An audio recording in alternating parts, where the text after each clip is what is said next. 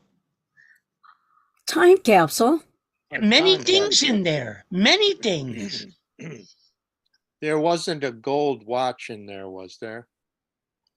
No, but there was a timepiece, and it said 4:05, but it was analog. It was a tick tick. That's So I that's don't what a know. gold watch looks like, Howie. 4:05. Yeah. That stuff was maybe left behind from a previous Somebody you time. know. Along with keys Yeah. Car keys. and a card from credit. Yeah. Hopefully maybe we should just wipe all that stuff down and not discuss it. Time capsule. Yeah. Put it back in the time capsule. Oh, okay. I put it back in the time capsule. I don't know why, but I put it back into the time capsule. Jimmy, Listen, Frida. you've been up to your old tricks, haven't you? No, I'm back doing good things. And I just wanted to impress everybody with this seance idea. And Howie uncovered some evidence from a past job that I pulled that didn't turn out so good. Okay. And That's what I'm I not thought. there anymore. I don't do that anymore. By the way, you're gonna have to make some extra meatloaf because no. Anyways. No. Again? Jimmy. When I'm nervous, I get hungry. Jimmy, you're always hungry. I won't have any meatloaf for the customers. That's all right. I locked the doors because I didn't want anybody extra to come in till we had the details worked out. Hello? Hello? Can I come in? Come in. I can't. The door's locked. Oh, yeah, it is. Oh, poor Howie. Look, guys. Open the door.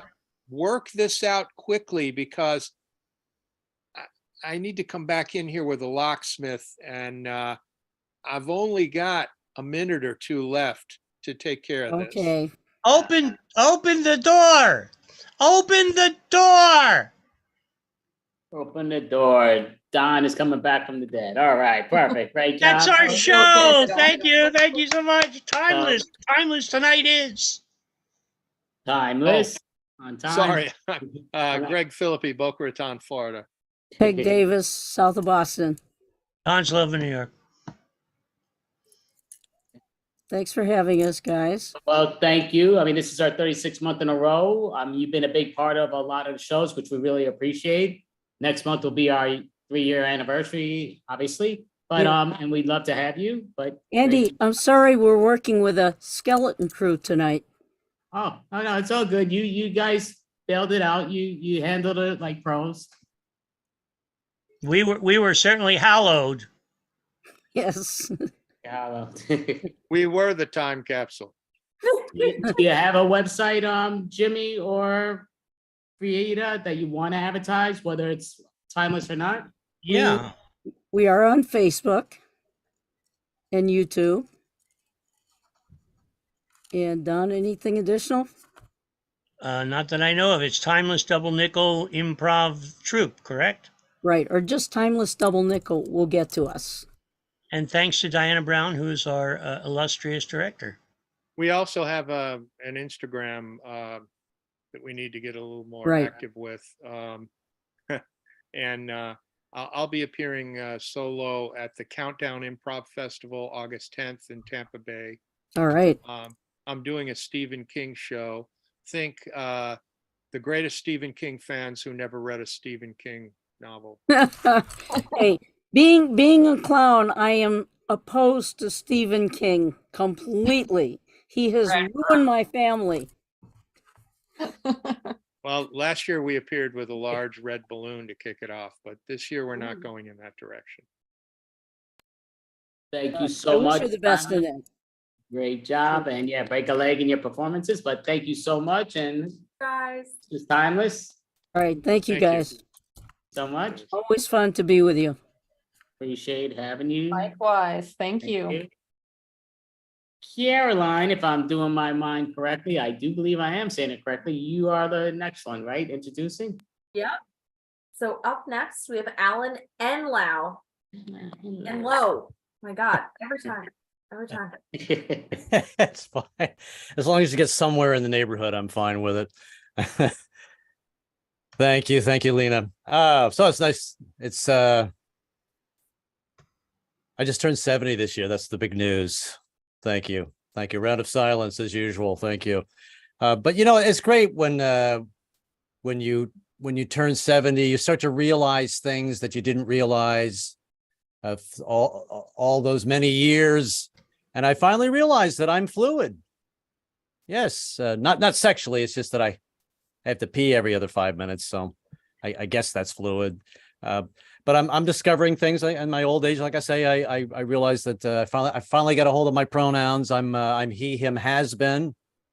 Thank you. But here's one thing I've stopped doing. I'm not going to congratulate anybody anymore because of my age. I'm constantly getting in trouble with people. I always say the wrong thing. Recently, I congratulated a woman on being pregnant. Of course, she wasn't pregnant and she wasn't a woman. So that's it. No more congratulations for anyone.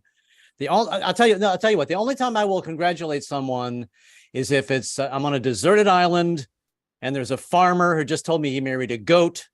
Then I will say congratulations. But that's it. That's it. But I grew up all over the country. My dad was I'm a government brat, so I moved around a lot. So that was always fun for me. I lived in I always collected the accents a little bit when I lived there. I lived in Minnesota for a while. Oh yeah, love trying to pick up the Minnesota accent. Oh, don't you know? The thing I never understood about Minnesota is they drink pop. They call it pop. You know, soda is called pop. Why would they call it pop when they live in Minnesota? Just a thought. But I lived all over. Like I said, I lived in the South. The South is fun, a little more laid back. People don't lock their doors. You know, when I lived in Virginia, we had a woman that would just walk right in the house, wouldn't even knock. And people in the South love to gossip. She was like, oh, yeah, did you hear about my cousin Billy Bob? Yeah, turned out he was a pedophile. Got arrested last week, but he promised me he's cured now because he's going to become a Catholic priest. So it's always good to get that news, you know. But I'm back in therapy. Thank you very much. I have a lot of anxiety, and I get these things called the morning demons. I don't know if you're familiar with those. It's where you wake up in the morning and you hear these little voices inside your head, and they're never positive. They're like, "You're a loser. You're never going to amount to anything. You're a loser." And I was so happy when I woke up one morning and I realized it wasn't the voices at all. It was just my wife in bed sitting next to me going, "You're a loser." I was like, "Thanks, honey. Appreciate that." But I never understand therapists. Why are they always writing in those little notebooks? You know, I don't think they're writing anything. Seriously, I think if you looked in those notebooks, you'd probably see like little hearts and squiggles. And it's like if you caught him, be like, "What the hell is that?" It's like, well, the heart is because you have a big heart, and the squiggles is that your mind is expanding. That'd be $300. $300. Oh, I see. That's why you drew that little cow there with the milk coming out of it, because you're milking me. You know? But most therapists are crazy anyway. They're working on their own problems. I had one therapist who literally had me talking to chairs. You know, he put a chair in front of me and he goes, "Alan, pretend like this chair is your father and tell him how you feel." It's like, well, I feel like a freaking idiot talking to a chair. That's how I feel. What am I going to say? It's like, "Dad, you're a lazy boy. You treat mom like a footstool, and you better couch it or I'm going to kick you right in the ottoman." Now, I had the craziest therapist I had was just blurted out stuff. Just first session, I sit down, she goes, "Alan, you're skinny. What's that about? Are you gay?" It's like, what the hell does that mean? So according to her, our body weight correlates to our sexual preference. That would be good though, because you could go to a bar and you'd know immediately what sex what people's sexual preferences were. If you're skinny, you're gay. If you're fat, you're straight. And if you're athletic, then you get to have sex with everybody, and you're bi, and we hate you. Not because you're bi, because you get to have sex with everybody. I just want to clarify that. I don't want to get in trouble with anybody out there. Speaking of crazy, here's a quick impression for you. This is Ron DeSantis as a vampire. I suck. Thank you. I told you it was quick. Yeah, Ron DeSantis, he is crazy, isn't he? I mean, and mean-spirited. Oh God, I hope he doesn't become president. If he does, Disney World is literally screwed because he hates them. He's always arguing with them. He hates the LGP. Disney World would be a whole new place. Instead of having fireworks at nights, they'd have book burnings. The rides would literally become goofy. It's like, hey, boys and girls, it's the new immigration ride. Get on the plane and we never see you again. Yeah. And of course, the Seven Dwarves would be misogynist because he is, we'd have a new dwarf called Sleazy, and they'd be singing sexist songs, hi ho, it's $50 a ho, hi ho. Yes, let me tell you about where I was born. I think that I have a certain affinity to the Native Americans, and I think it's because I was born in Niskayuna, New York. Niskayuna is upstate New York, and it's a Native American name, Niskayuna. It stands for field of corn. My wife tells me that that's a perfect name for me because I'm always feeling corny jokes. Thank you, honey. Thank you so much. But I think that the Native Americans had it right, that their names were more honest, right? Okay, if you're talking to a guy named Sitting Bull, he's not sitting in a pile of bull crap. He's shooting straight. That's why I think all our politicians should have Native American names. Joe Biden would, of course, be Whispering Pervert. Trump would be the Big Orange Mockingbird. Putin would be Naked with Horses. That's right. I love to sit on the horses, especially when you give them the hey. But I think Putin actually really is as mean as he is. He's kind of a good old boy, just because there's a Georgia in Russia and there's a Georgia in the United States. I'm sure he's just a good old boy. That's right. My favorite country singer is Dolly Putin, and they just bought a pickup truck. I just bought a pickup truck, although lately it's been stolen. All right, quick impression. This is Joe Biden on the dance floor. Demand cha-cha, demand cha-cha. Thank you. Thank you very much. Quick impression. This is Donald Trump reading his favorite poem. Roses are red, violets are blue. If you give me all your money, I'll fall in love with you. Yes, thank you.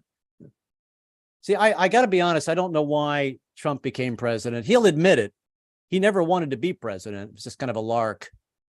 I think he should just go back to doing the reality television, or maybe just have his own channel. That's right. It's Trump TV, 24 hours of moi, moi, moi. That's right. In case you don't know, moi is Spanish for me. I think who I think should be president, though. I think we need a grassroots movement again. Like, remember when Obama just kind of came from out of nowhere and we were all surprised? I think maybe we should get like a rap star, like Cardi B, I think would make a good president.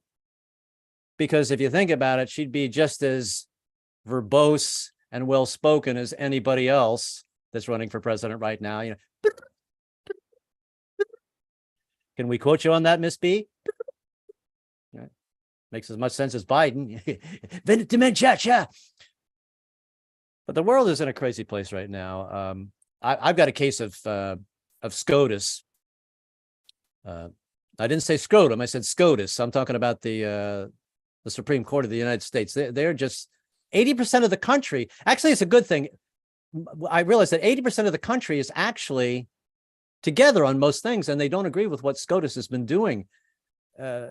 these anti-abortion laws is that they're so draconian, and I think if you're going to vote for a law like that, then you should have to take care of the baby. And that's why it's time for a new game show. It's time to Who Gets the Baby? That's right. Who gets the baby this month, folks? Oh, it's Matt Gates. Well, what do we have for him, Johnny? Well, we have a year's supply of diapers for Matt because he's going to crap his pants when he finds out how much that kid's going to cost. Yeah. We're in trouble. I mean, we're trying to take care of the environment. But I got to tell you, I think recycling is kind of a hoax. This is how you recycle. You go to the ocean. You collect some bottles, you put it in a bag, you write your name on it, you send it to a landfill, come back in 2 weeks, that same bag with your name on it will be there. Yes, folks, that's called recycling. But people are in denial about climate change. There was actually a guy in Iowa who was sending death threats to a weatherman because he was talking about climate change in his weather report. What do you think the guy was going to do? Back off and start lying? It's like, hey, folks, here's the weather report for today. You know that tornado I said that was going to happen today? I was just kidding. Yeah, it's not going to happen. No, that has nothing to do with climate change. If your kids are spinning around in the air, it's because they eat too much sugar. Yeah, that's our fake weather report. Talk to you soon. And I love how we refer to Mother Earth. I love how we talk about the planet Earth. We refer to her as Mother Earth. Yeah, she's more like Grandmother Earth at this part because we've been screwing her over big time. I think she used to be a nice woman from Minnesota. Oh yeah, I love nature. Now she's in rehab. She's sucking on a tailpipe. Hey, come on, give me some more cigarettes. Yeah, I gotta smoke some methane. Or better yet, I'll just walk into the forest fires in Canada. And we've screwed her over big time. Well, I guess I better wrap it up here because I know my time's about up. So I'm going to end with a rap song. I know you're thinking 70-year-old guys get in with a rap song. I perform in nursing homes, and I wrote this nursing home rap for the people that are in the nursing homes. Like I call it the Hebrew Hoedown. Well, swing your partner round and round. Be careful or you might fall down. Lean on your walker, but don't let it tip. Be careful or you might break your hip. Mahjong bingo's what I like to play. I'd knock over your sister for the free buffet. I'm sorry, folks, I gotta go take a nap. So let's all put on our diapers and take a big crap. I can never remember how this ends. God damn it, son of a bitch.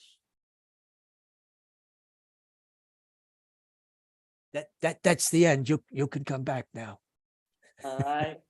Like Alan's walking off camera. Where's he going? Thank you, Alan in-law. So, Caroline, do you have a question for Alan? Alan N. Lowe, which I said wrong. You know what? As long as you get one of the names right, I'm fine. Oh, okay. I'll start going Ellen. Yeah, there you go. Ellen N. Lowe. There we go. No, I let out an audible when you did the Stalin joke. Yeah. Which is very high praise from me, Well, you know it is because I did that joke at the Broadway Comedy Club. Crickets. And why do you think?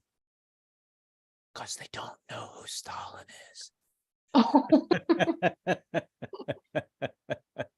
So I reserved that joke especially for you because I know. Oh, good. Us cultured people of the That's internet. right. Yes, I only do it for the cultured crowd. Us intellectuals. Internet people, very good, very good.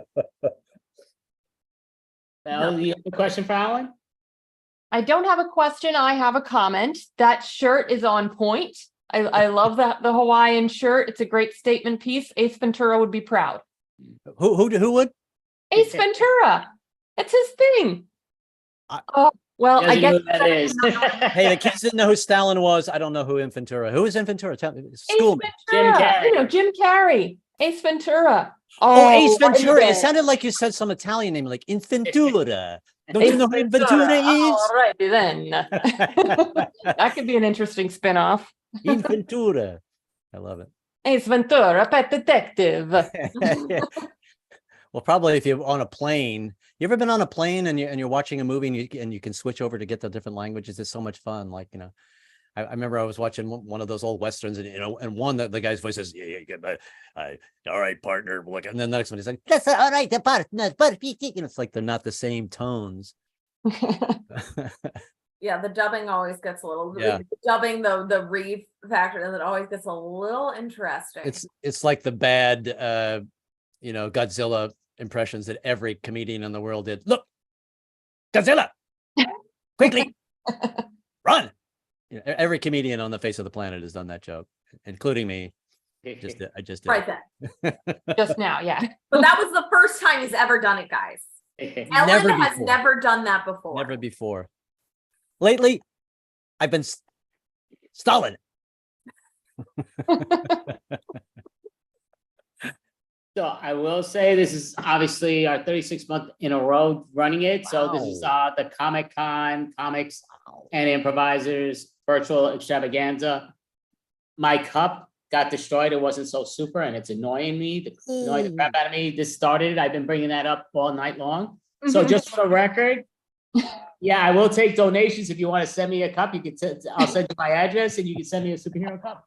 For just the cost of a cup of coffee a day, you can buy Andy a cup of coffee. Well, I heard that Biden and Andy both have really bad tempers behind the scene. Did you hear about that?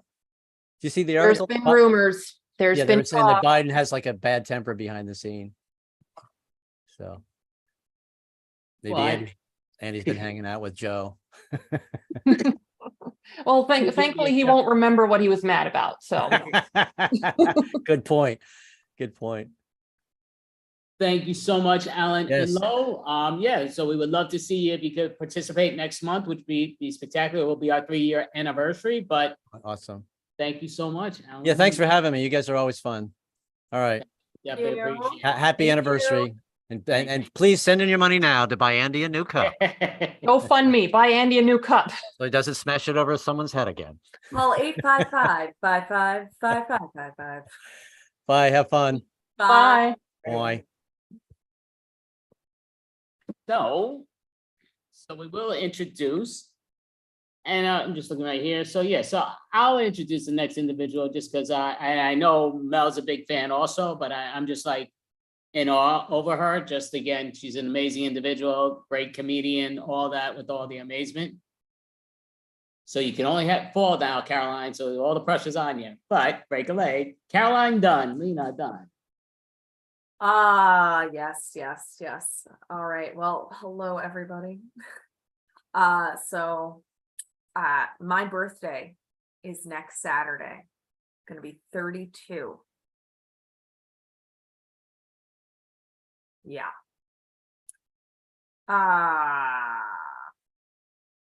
Recently, I was reflecting on some of my past birthdays, mainly because my uncle came to visit. And it reminded me of my 13th birthday, because my uncle was at my 13th birthday. My uncle and my dad, whenever my uncle kind of comes to visit, they get in shenanigans. My dad's prone to shenanigans. I've talked about my dad a lot on here. My dad is prone to shenanigans, but when you add in another Dunn boy, the shenanigans increase. And especially when you add in my Uncle Jim, the shenanigans increase. So it got really amped.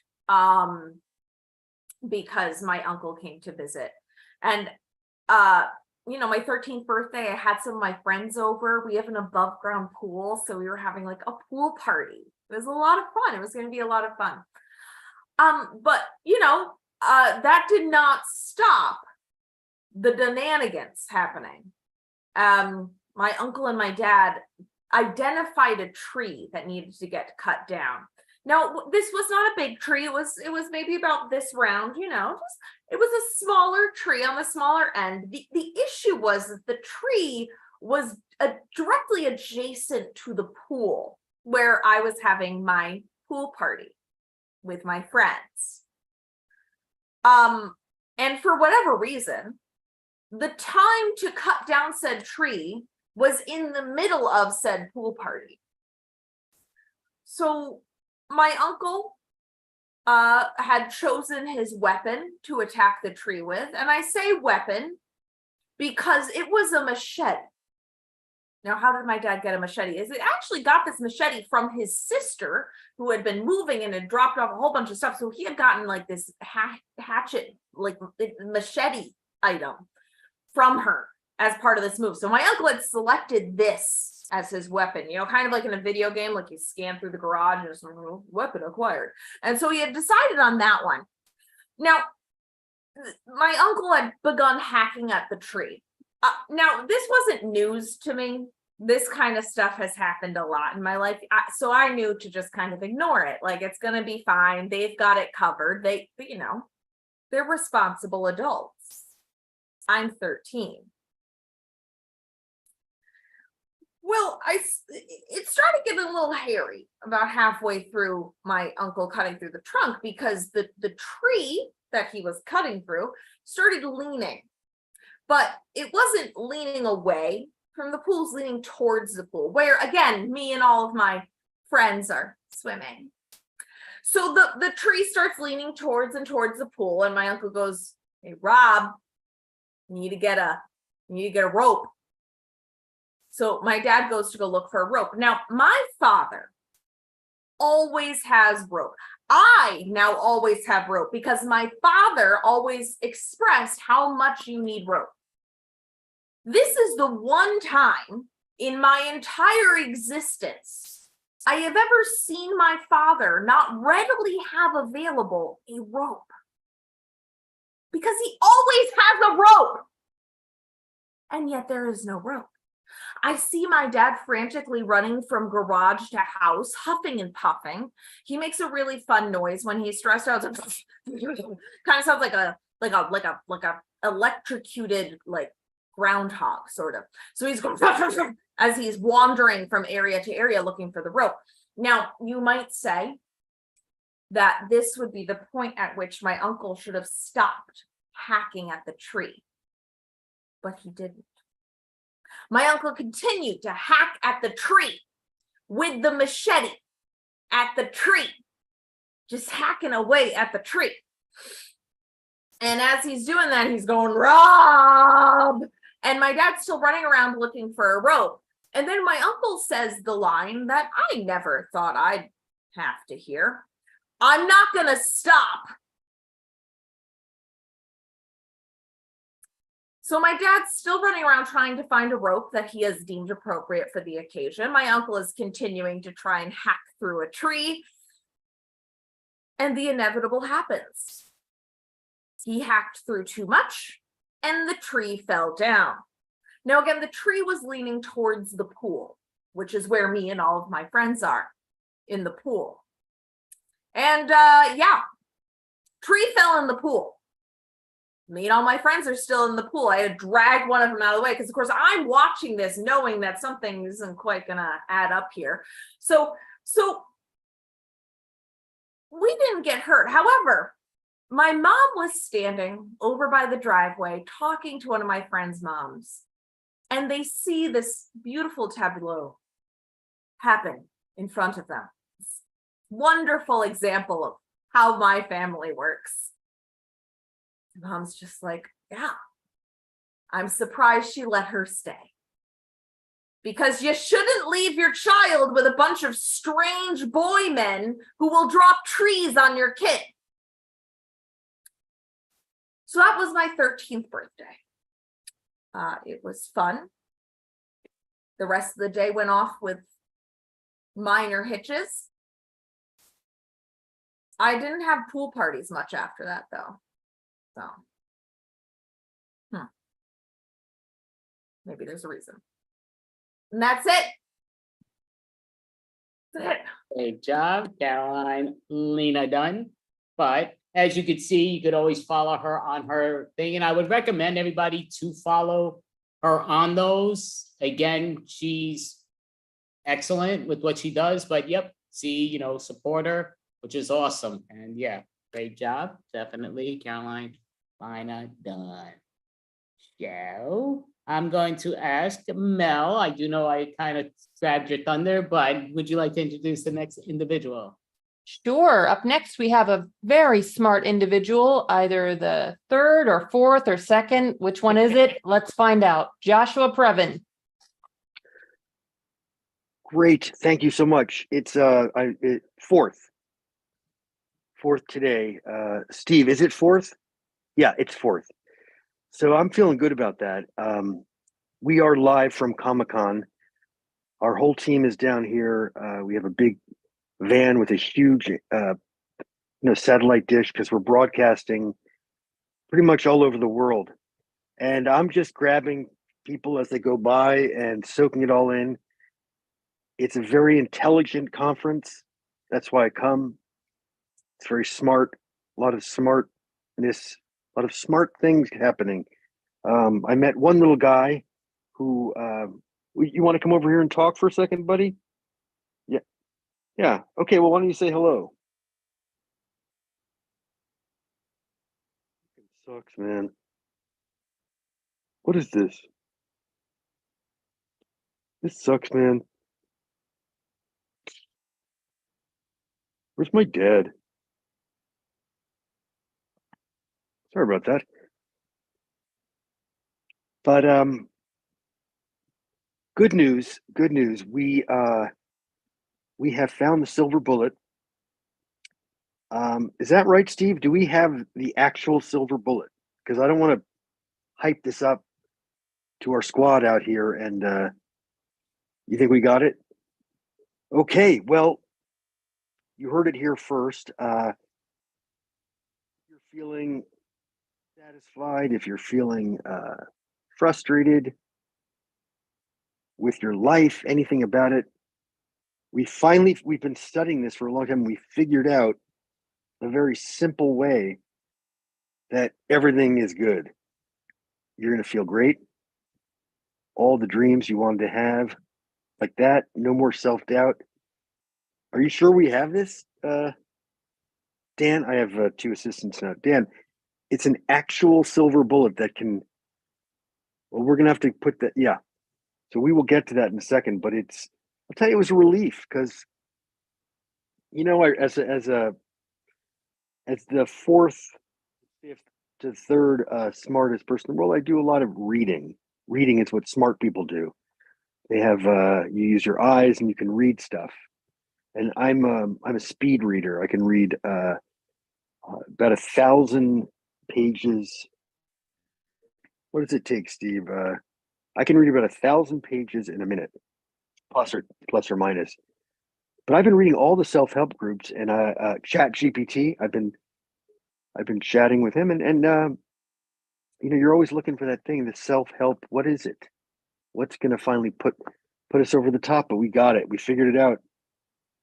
And I feel like I don't want to abuse it because this is pretty good. I mean, this is so. For example, believe it or not, I am now. I don't want to say, Steve, am I wealthy?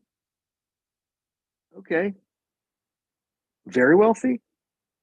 I'm now very wealthy. Am I famous, Steve? Because what is is it like a good kind of fame, or I don't want to be stalked? Oh yeah? Okay. Yeah, I'm good famous, so everyone respects me. But I'm not chased around by crazy people. What else? What else do we got? Yeah, I'm fit as a fiddle. Apparently. I ran a marathon just before, actually, almost immediately before I came on tonight. I ran down to Comic-Con. I'm based in LA, as you know, and it's happening in San Diego. So I ran down there a couple times. It's more than 26 miles away, but you get the idea. But I run almost everywhere now. I realize that it's better for the environment. So, excuse me. So I jog, and I'll tell you one thing that does need to change. And Steve, can you take a memo on this, please? Yes, thank you. We need to make freeways more pedestrian friendly. Because I'm telling you, I go jogging out there. It's a shit show. Honking, people don't even slow down for you. I mean, it is ridiculous. If that's the society that we're headed for, I don't even want to be part of that society. I'm going to move to an island that I've purchased, which I am going to be creating my own country. I think I mentioned this before. I'll put links in the chat. It is going to be its own country. I'm going to be the titular leader and also the actual leader. And I will be a benign. Is it a dictator, Steve? No, I don't want to be. Well, I don't want to give everyone votes, but I'm a nice guy. I'm not going to mess things up. But anyway, we're early stages. Check out the Kickstarter. Check out the GoFundMe. We're going to get a country. We just need to get the UN on board. We got to get some other countries to recognize us. If you know anyone, if you know of any countries that want to, that would be great. If you have any connections, I'm perfectly willing to recognize them if they want. I need, if anyone is good at constructing constitutions or militaries or infrastructure of any kind, we're going to start fresh, but we're going to make it a great place because we need Comic-Con. In a way, Comic-Con sort of it's a little bit of a metaphor for life. Wait, what's that, Steve? What do you mean hold on? You misplaced it? You misplaced it? Do you remember what it was? It's a silver bullet that saves everything. So please find that, because this is not this is unprofessional at the best. We promised this. So it's okay, please find that piece of paper. If you are willing to give us a 5-star rating on Yelp, Google Maps, regular Google, TripAdvisor, and Amazon, we would really appreciate it. It helps us reach our audience. And if you could spread the word to 2 or 3 or 5 or 10 friends or enemies about the podcast, about the TED Talk, about the Moth Radio Hour performance, about the one-man show, all that stuff, the sitcom, that I mentioned that, right? We have a sitcom now.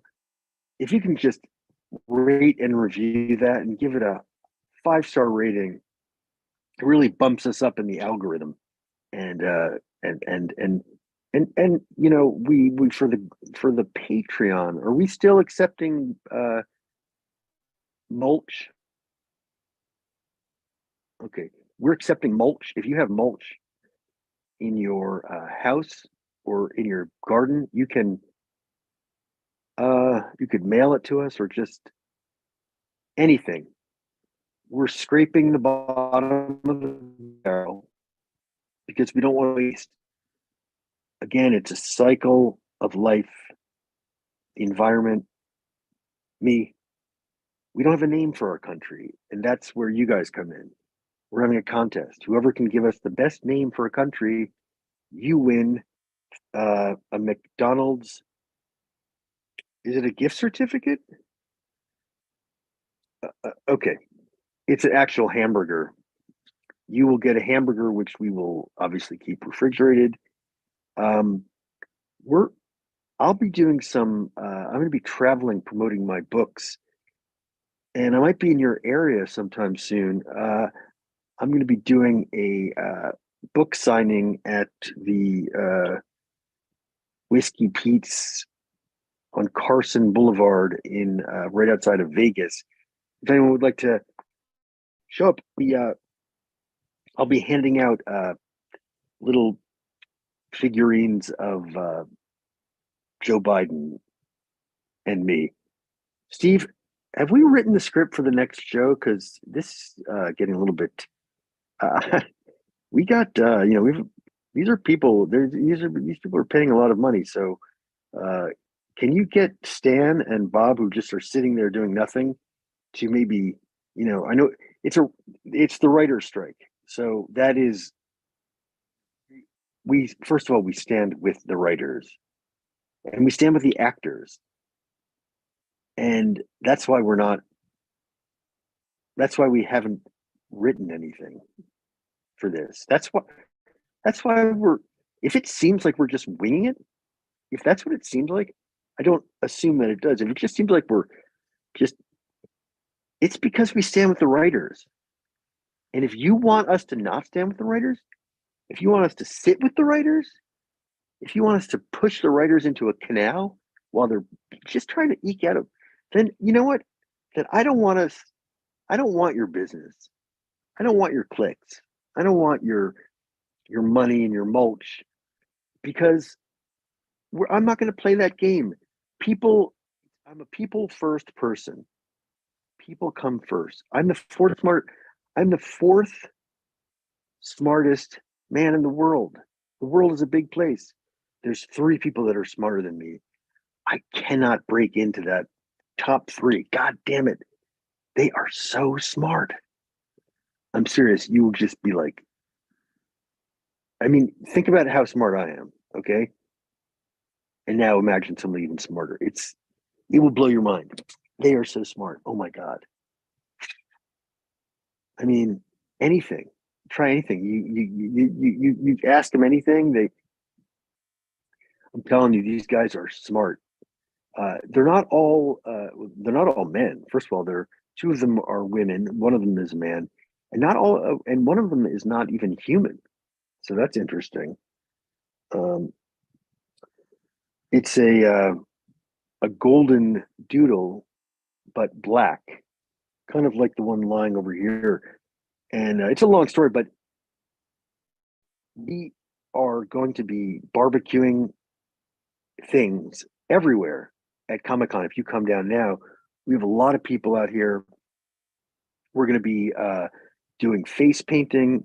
I'm going to be making balloons, little balloons, because that's what I've done for many years to make money on the side for community college. We are going to be doing limbo contests.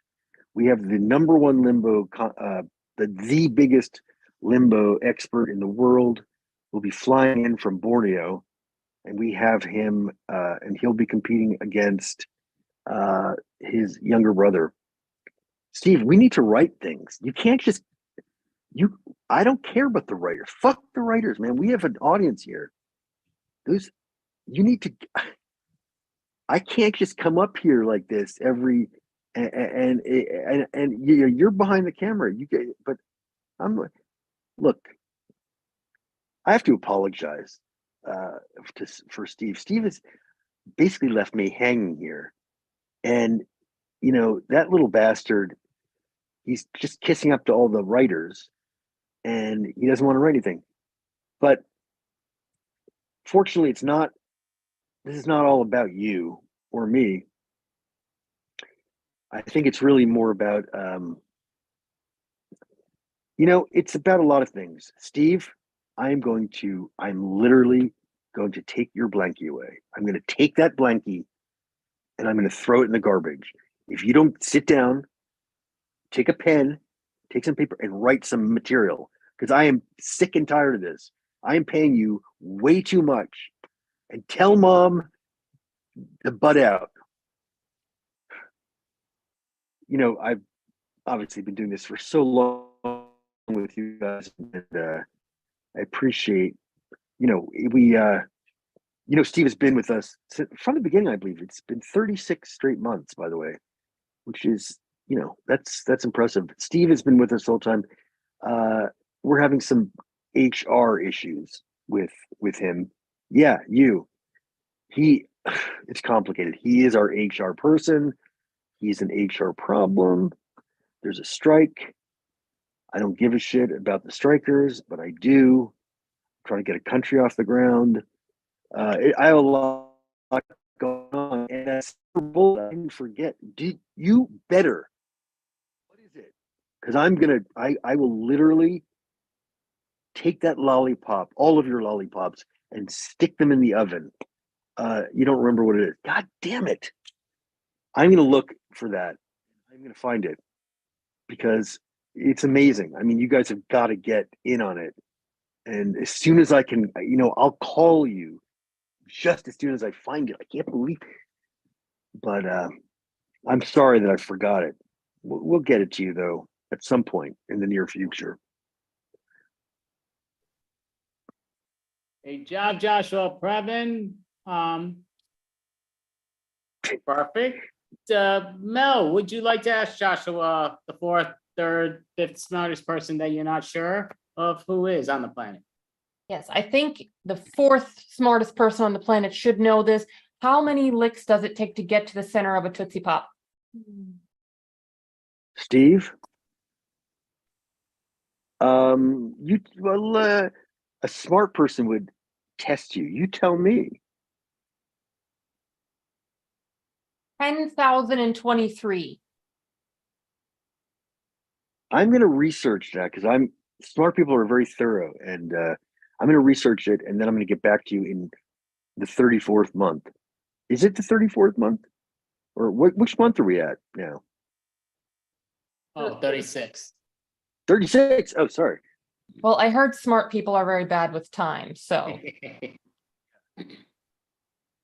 that would I make don't know. How many does it take? It depends on if you're a dog or not. If you're a dog, it takes you one chomp. It's not how many bites into the Tootsie Roll, it's how many licks. But go ahead, Caroline, do you have a question? Yes. So as the fourth smartest person at this point, are you worried about slipping to fifth?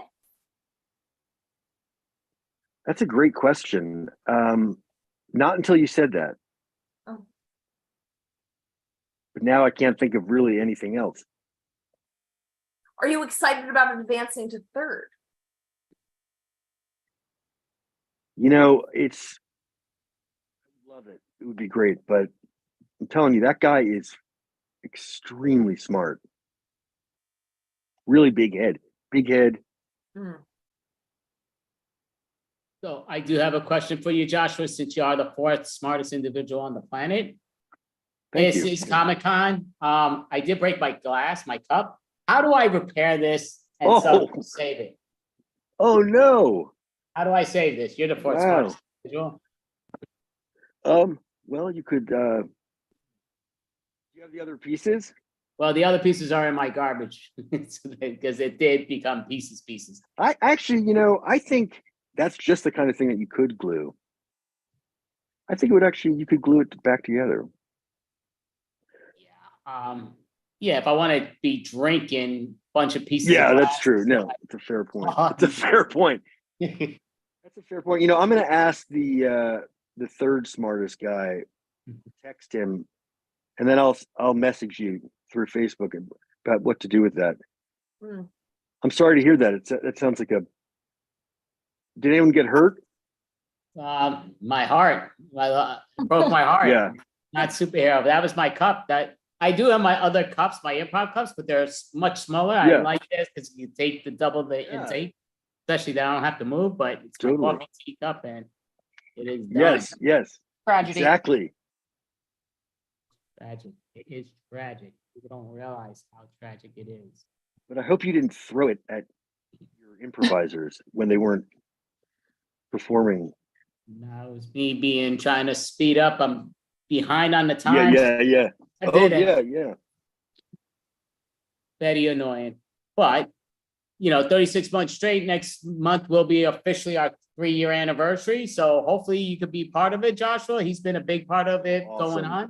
So thank you so much. I would love to. It's so awesome. It's legendary. You got to keep it going. We're going to go for 30 years. It's so cool. 30 years? That would be 30 years. Hell yeah, 30 years. 30. Yep. Thank you so much, Joshua Previn. Thank you. Do you want to advertise? Like, do you have a website that people can follow you? You know, I'm on Facebook. I should kind of get my stuff together, but yeah, I'm just, if you want to find me, I'm on Facebook basically. Because that's where all the cool young people are going now. Facebook. Actually, I love Facebook because of improv. So there you go. Yeah, it's weird, but to me, Facebook is the most sensible out of the social medias. I know people think it's that, but it is. It just, what you're looking for is there. Everything else is where to go. And I don't know, but. Yes, I totally agree with you. I really do. I think. And world, he is the fourth smartest individual on the planet. So there you go. But all right. In the whole, in the solar system as well, if you think about it.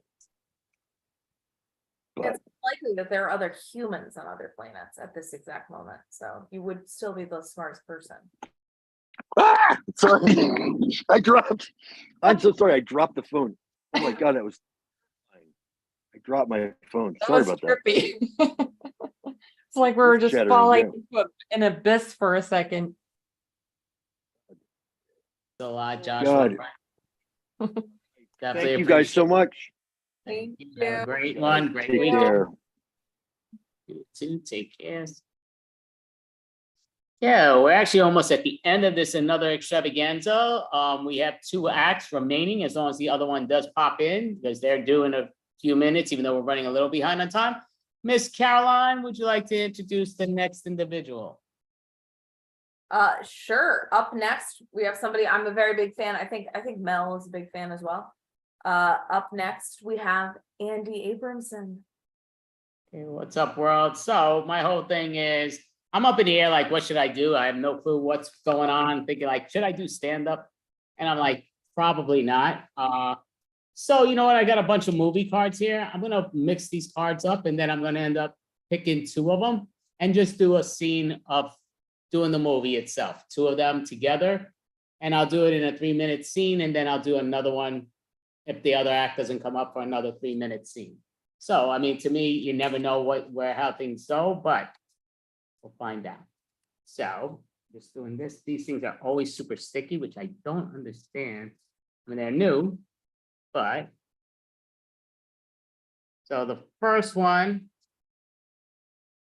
Okay, first one, I always put the date on everything, is Jaws. And the second one is Saw. So Jaws and Saw, putting them together.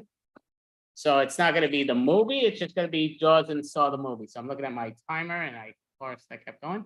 All right, and I will begin. So welcome, Jaws, I and Jigsaw. Ha ha ha. You have a riddle to do. Oh gosh, this is weird. This is a bit of a freaking cage. Can't get out. I'm kind of, my wings are tied up, my fins, all that crap. Yes, Jaws, I understand. You have killed a lot of individuals. So you need to follow the riddle. Ha ha ha. Oh, you gotta get me out of here. Okay, yeah, if I find you, I'll kill you. Oh, that's so much easier than said, Jaws. I planted this. I gave you some smelling dungies that you thought were people. I cut some real blood because a lot of people deserve to die. You shark, Mikey won. Follow the riddle. Oh, what the freak, the damn riddle? This is in English and I can speak English. I can't damn read it. I'm a freaking shark. Oh, that's a shame. Well, basically, it's saying you have 45 seconds to solve the first riddle or you will die. Oh, God, that's ridiculous. Oh, I don't get it. Oh, what do I say? I can't shoot this now. It's not breaking. It's not going. Oh, that is okay, Jaws. Because, as you know, I am Jigsaw and I am giving you another chance. Just because you are a fish, and I'm kind of hungry for a fish. Oh, what do you mean by that? I don't get that. No, looking at the timer. This is ridiculous. I'll get out of here and I'll kill you. I'll kill you. Oh, that's interesting. So you got 35 seconds or you will die. Follow the riddle. Go to your left and right at the same time. Can you solve that? Oh, I don't know if I can solve it. What the hell does that mean? Left, right, same time? I'm a freaking shark for crying out loud. I ain't good with no riddles. You have 10 seconds and you will die. Holy crap. No. Like, no, this is hard. Figure this out. Big smelly blood things. Oh no, and fast forward. Yes. Jigsaw, enjoy this shark dish. It is so delicious. Later, folks, Jigsaw's next movie is going after Godzilla. And we'll continue on that one. Oh, so you know what? I won't do the next one. You know why? Because the next act is actually pops up. I was gonna do another one. But what's the time? Is that? Let me just look at the time, just so because we can be on time. Yep, we'll make it. So I won't put myself on. So we'll call it there. Put the set out there. Throw that out the door. And going to introduce April Brucker coming on stage. So April Brucker, your perfect timing. So you come on up and we will introduce April Brucker. I'm sorry, Mel, I could have got that. She might not even be on. I mean, she is on, but might take her a moment. Room. She's still connecting to audio, I think. Oh, you see it? Oh, I might think it's not saying. Oh, okay. Oh, Perfect. hi. All right. Hi, am I on the air? Yes. Awesome. Okay. I need a suggestion. Ladies, give her a suggestion, please.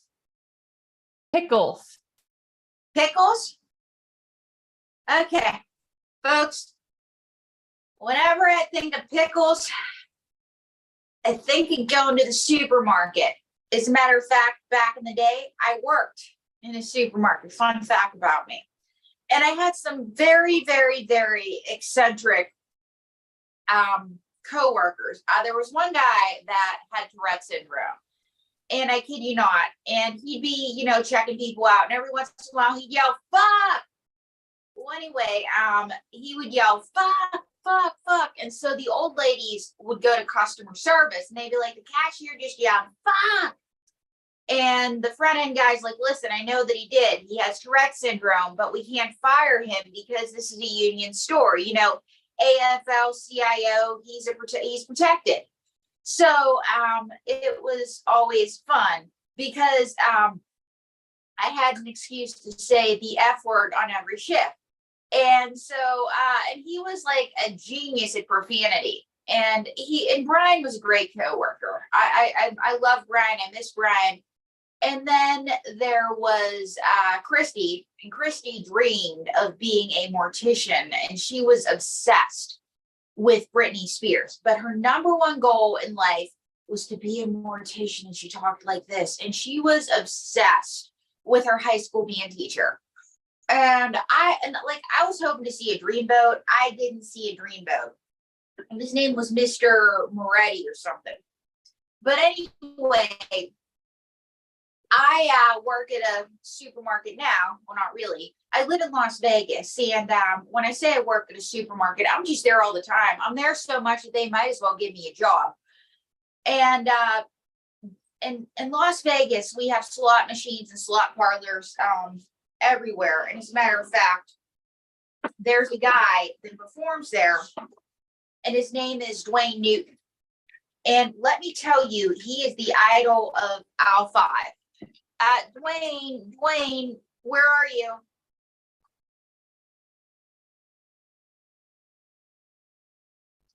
Well, hello, little lady. Dwayne Newton at your service. Dwayne Newton, ladies and gentlemen.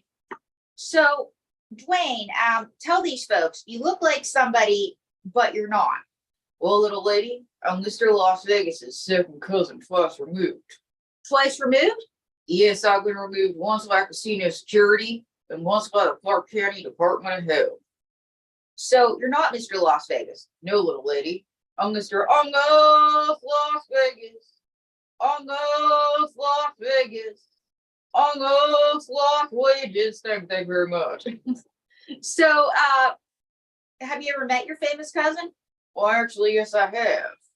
You see, he gave me his autograph once. Autograph? That's nice. It was big and gold at the bottom of the restraining order. I see. So, where can we see you now? At the Kroger Supermarket Slot Parlor.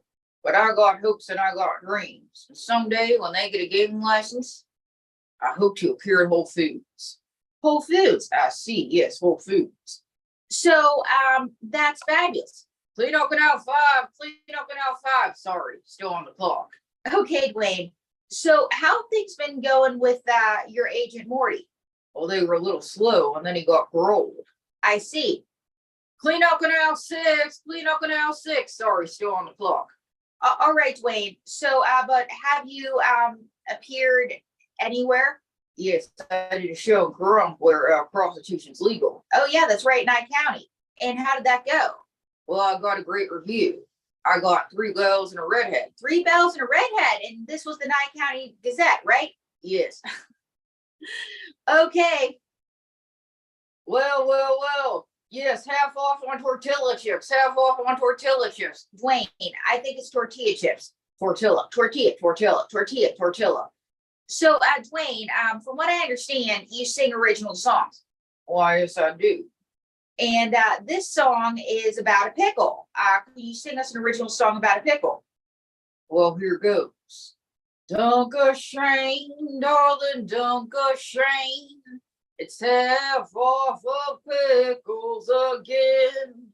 There's nothing wrong with them. They just got near the mercury. Don't look at me if your child grows a horn. Dwayne, that's not the song about pickles that they had in mind. Sorry. I sang that song at ShopRite and I got fired. They didn't appreciate my artistry. Oh, okay. You sing another song about pickles. Here goes. There once was a cowboy named Pickle. He met a girl and he got in trouble with his... Dwayne, this is a nice show. Well, you said the F word earlier. Well, that was before the censors came on. I'm going to give you one more chance to sing about pickles. All right. I once was in love with a girl, and she liked pickles. She ate lots of pickles, and she died.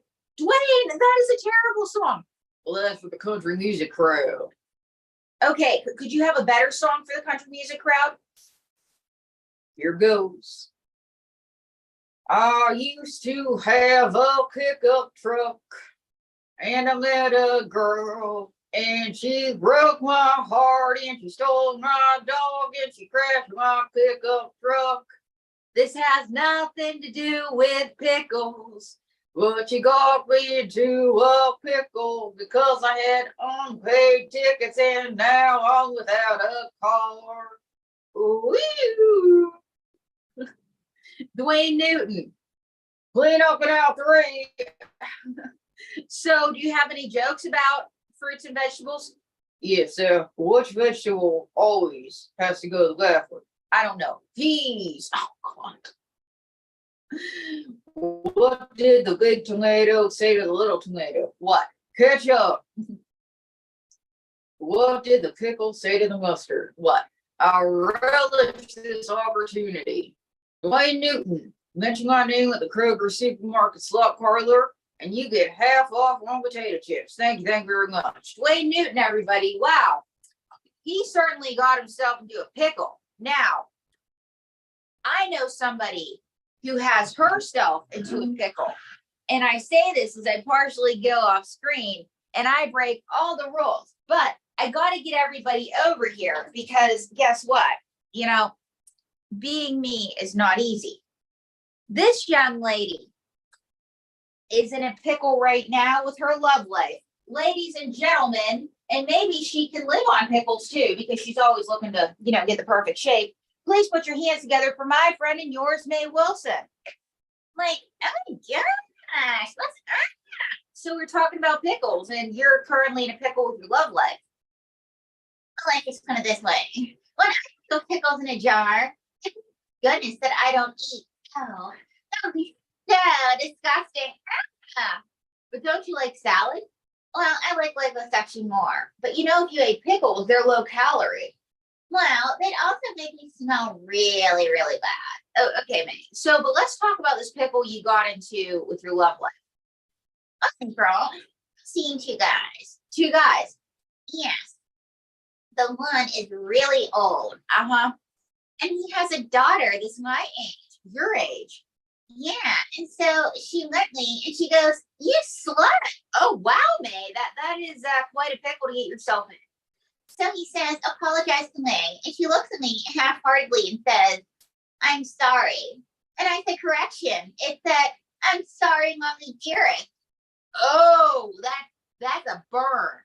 That's right. So I like her calling Mommy dearest now. And so let me tell you, he is so old, he did a will. He did a will.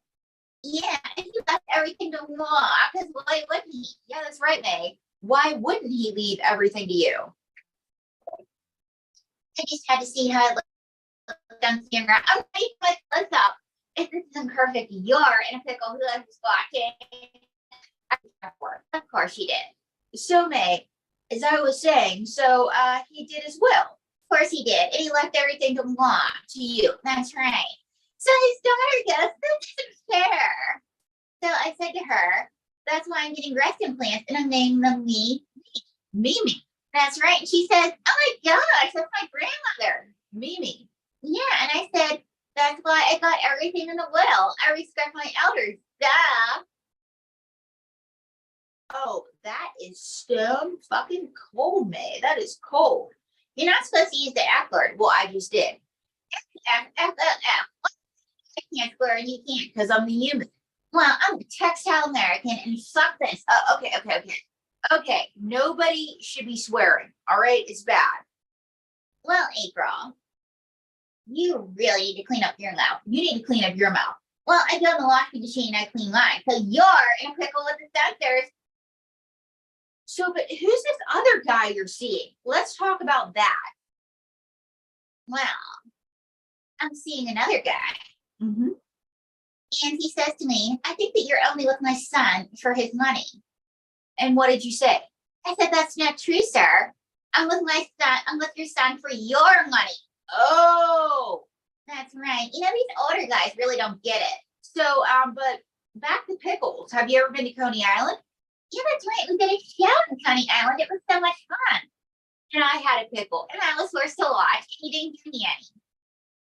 But you said that you didn't want any. But I had a pickle. But how could you have had a pickle when I ate the pickle? Because you're the ventriloquist. Duh. Of course. So how did you like the pickle? Well, I thought that it was really salty, and I would never do it again. But I've had other Coney Island pickles since then, and I was like, "Go for it." So you don't like it when I eat pickles. What do you like it when I eat? I like it when you eat guys with jobs. Guys with jobs? Yeah, it's like a delicacy for you, April, because it never happened. Okay, back to your dating life, May. So if a guy says, "What's your sign?" What do you say? $sign. So, but let's talk about another pickle you got yourself in. Yeah, that's right. I broke up last week. You're seeing two guys this week. You broke up last week. What happened? Well, he sends me a text and he says, "Listen, I really care about you, but I can't give you the life that you want." And why couldn't he give you the life that you wanted? Well, it's because I wanted a butler. And you know what I said? I said, "If you really cared about me, you get a second job." A second job? He said, "I already worked 70 hours a week in my first one, and I never get to see my son." Well, that's a pretty big concern, May. What did you say? I said, "Butler's uniforms come in small sizes, right?" Wow. And what did he say to that? He said, "You're a horrible person. You're suggesting that my son work as your butler." And what did you say to that? I said, "Yes. Start him young. He gets to save up for college, and of course, from Downton Abbey had a great life. Duh. You are cold. No, April, I'm more than loving. You know what he said? That I'm a really bad person, and not only am I not the person for him, I'm the person. So the problem is representing myself. Oh, really? So he went that way. Yeah. And I said, you must have represented yourself. You told me that you could get me a butler. So guess what? He got himself in a pickle. He's the one that lied. I'm really mad. So hard. Oh, because you couldn't have a butler. Damn right. Suck it. You're using bad language. You're using bad language. You're using bad language. You're using bad language. You're using bad language. You're using double bad, triple bad, double bad, triple bad. You got yourself a tail pickle. May Wilson, everybody. Wow. What in God's name just happened? Well, anyway, folks, looks like I'm getting a call. Hello? Hello? Who's this? Who, Dad? Who's this? Who, Dad? Oh my gosh, my watch talks. So you're not telling me who this or that is. It's an Apple Watch, guys. Hello. So why are you calling? Because you got yourself into a pickle. A pickle. Yes. Who are you? I will never tell you. Where are you from? I got the accent from where? Okay. Let's try this. Could you count to 10 in your accent? 1, 2, 3, taco, 5, 6. 1, 2, 3, taco, 5, 6, y 4. No, taco. You taco too much. Okay, wow. I was just dissed by a total stranger who's been watching this broadcast. But here's the thing, guys. You can't talk about pickles until you get the king of all pickles. And folks, I bring you, ladies and gentlemen, Donald J. Trump. My fellow Americans. So, Mr. Trump, what do you think about pickles? Well, I think that pickles should vote. Why should pickles vote? Because they're green with envy. That sounds like a Dwayne Newton joke. Oh, I let him. He's one of my great friends. You mean that's Mr. Las Vegas? Well, I'm Donald J. Trump. I got to get all the friends I can get. Okay, so Mr. Trump, why are you aware that you're facing 34 felony counts? Are you scared? Fake news. Chicks did a guy with 34 felony counts. It helps the rappers with their street cred, and orange is the new Trump. And so, what do you think of pickles? I think pickles are great.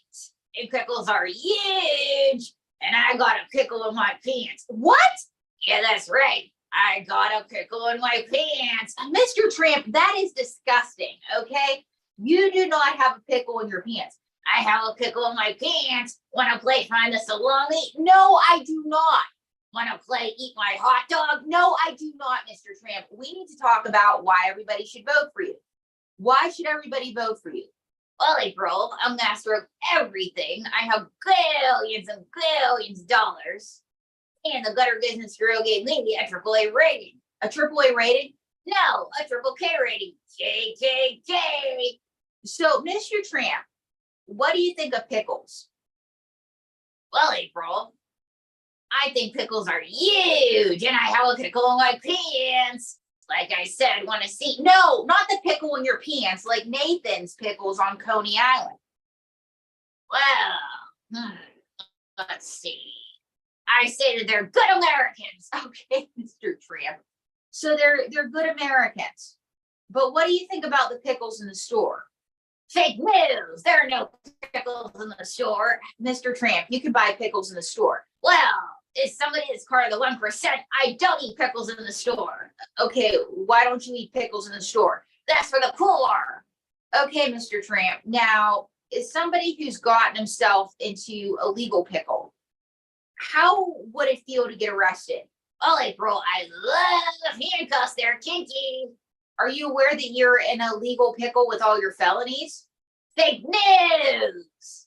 And let's just go to this lady. Vote for me, even if you're a pickle. Thank you, guys. Thank you so much. I'm April Brooker.